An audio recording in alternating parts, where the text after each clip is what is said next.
हमारे खुदावंद यीशु की अंजील मुक़द्दस यूहन्ना के मुताबिक उसका 8वां बाब 21 से 30 आयत तक। उस वक्त यीशु ने फरीसियों से कहा कि मैं जाता हूँ और तुम मुझे ढूंढोगे और अपने गुनाह में मरोगे।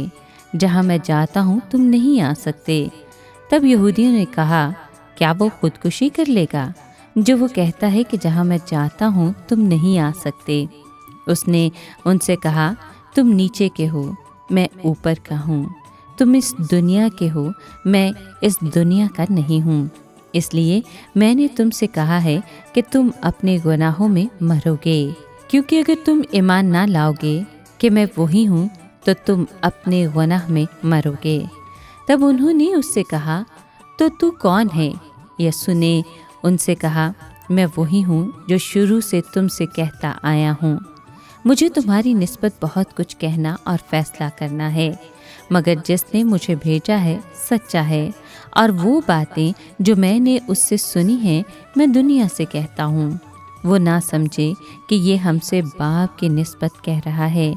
बस यीशु ने कहा, जब तुम इब्ने इंसान को बुलंद करोगे तब तुम जानोगे कि मैं वही हूँ और मैं आपसे कुछ नहीं करता, मगर जैसा बाप ने मुझे सिखाया वैसे ही ये बातें कहता हूँ।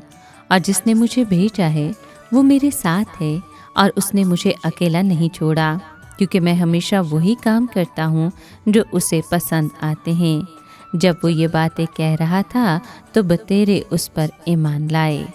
पाक कलाम के पढ़े और सुने जाने पर खुदावंद की बरकत हो। खुदा का शुक्र हो। अजीज़ दोस्तों, बनी इसराइल के लिए मूसा ने बियाबान में पीतल के सांप को बुलंद किया था।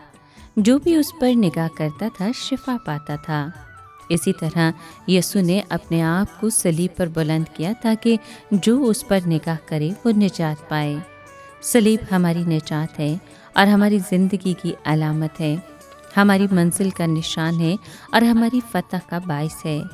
हमारी रोज़मर्रा ज़िंदगी में हर कदम पर एक नई सलीब नज़र आती है। गैर मसावी कवानीन की सलीब, ख़वातीन को रद्द किए जाने की सलीब, बच्चों से मुशक्क़त लेने की सलीब, बेरोज़गारी की सलीब, मजबूर करके ईमान को बदलने की सलीब। हर तरफ सलीबों पर लटके हुए ये लोग पाशका के मुंतज़िर हैं। नई ज़िंदगी और निजात सलीब पर दुख सहने के बाद ही मिल सकती है। हमारा रोज़ा हमें याद दिलाता है कि हम अपने कंधे पर अपनी सलीब रखें और कलवरी की राह पर चलते रहें।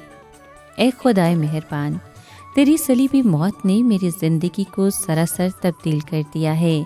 मुझे भी दूसरों की खातिर कुर्बान होना सिखा दे।